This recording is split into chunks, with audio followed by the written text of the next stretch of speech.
Pali, pali, pali. Pali ga! A few moments later.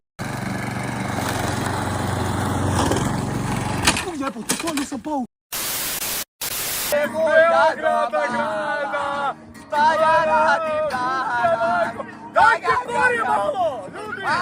Dajte pare, alo! Da ne pevamo čobani! Pesnicu sam. Stegni jako. Jako. Nemoj sjebeš nešto, molim. Neće. Aj sad, ovako. Aj sad. A čemu radi? Vaša priloga. Može. Ha? Može i pivo, izvini. Pivo, od priloga, ne pivo, pijandoro. Ne pivo. Izvini. Sad već ne znam na kom sam ćevapu. Ljudi, bit ću u Egiptu, da, sad ne znamo stvarno, jebi ga. Sunčanje. Šta je ovo?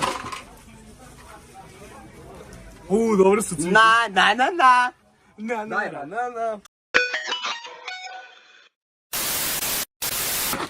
Na zadnjak! Dobro ide ovo, brate. Čekaj da ga probamo tamo u trgu. Dobro im reklama, ej. Ovo je požetni.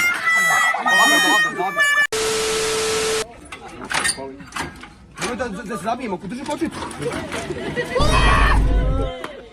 Ajde. 3.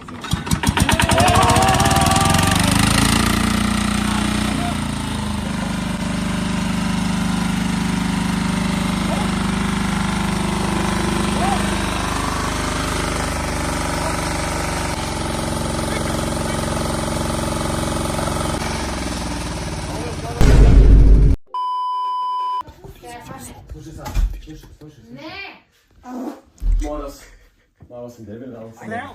Znači idemo bomba.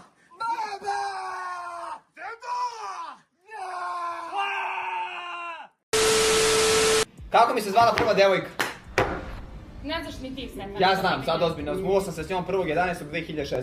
To mi je prva devojka. A kada ti se sa mnom smuvao? 27. januara. Da. Na Sveti Savu, to znam. Prva devojka, kako se zvala? Na slovo N. Nina Slava. Ne, what the fuck, buda.